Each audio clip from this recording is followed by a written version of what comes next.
Selamat pagi saudara-saudara, sahabat yang baik hati. Sebelum kita beraktivitas, marilah kita akan mendengarkan, meluangkan waktu untuk firman Tuhan.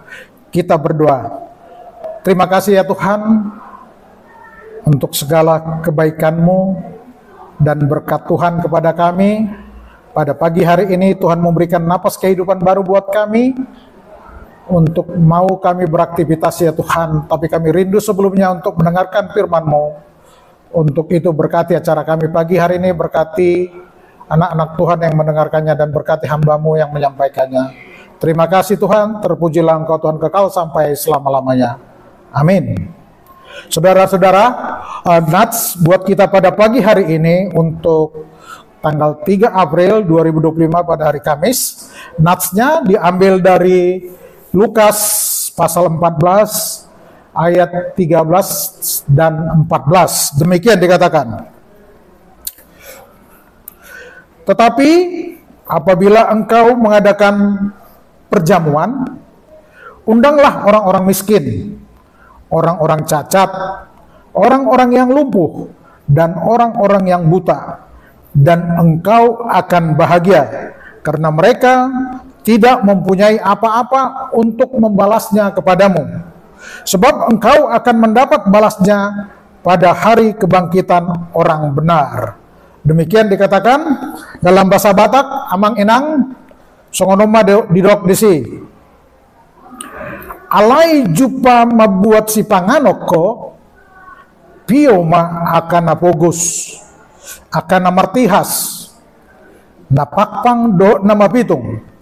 Jadi mertua mahodisi aidang tarbalos nasi dari tuho alai mabalos doi tuho sogot di haheheoni aka partigor. Bapak Ibu yang dikasih oleh Tuhan, judul perikop yang kita buat pada pagi hari ini adalah cara menjadi bahagia. Ada banyak cara orang menjadi bahagia. Ada orang yang merasa bahagia bila dia dikasihi, dihargai, dan diperhatikan. Kasih, penghargaan, dan perhatian, sekalipun diterimanya mendapatkan sesuatu yang sederhana, yang sedikit saja, namun ia merasa bahagia.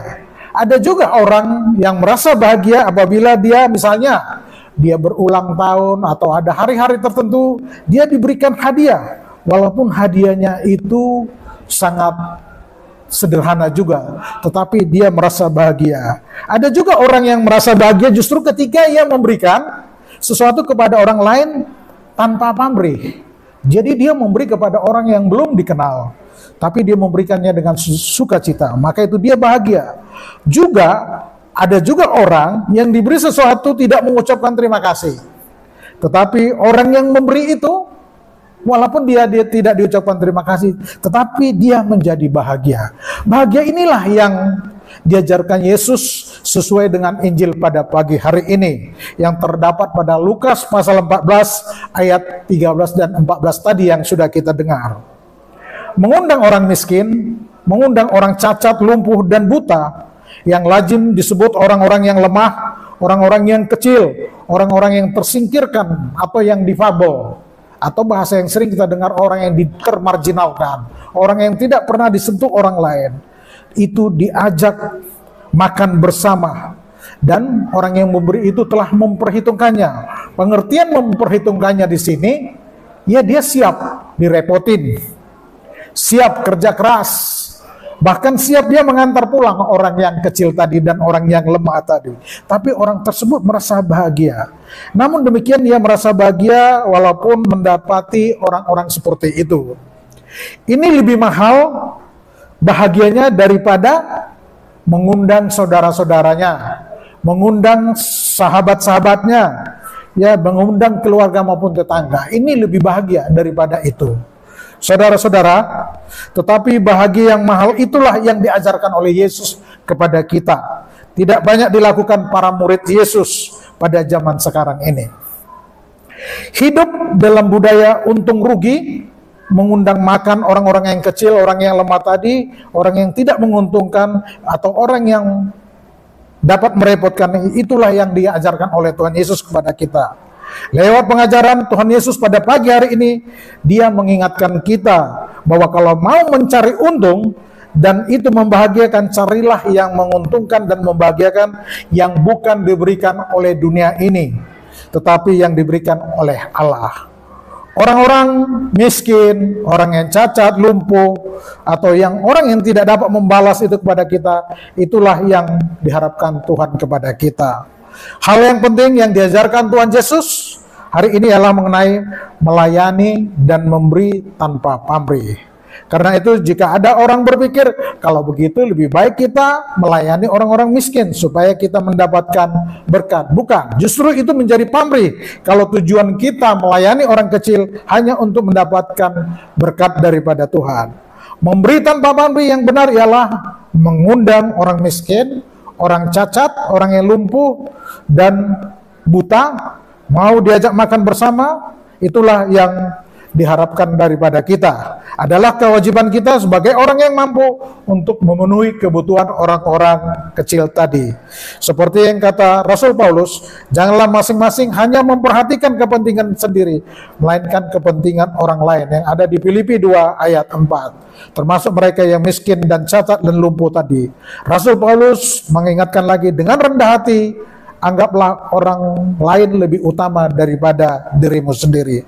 Saudara-saudara, umat yang beriman, kekasih Tuhan, mari kita belajar menjadi rendah hati, berani memperlakukan orang lain lebih utama daripada kita, mau melayani orang miskin, orang cacat, orang yang lumpuh dengan tanpa pamrih, sebab itulah cara menjadi bahagia yang diajarkan oleh Yesus bagi kita.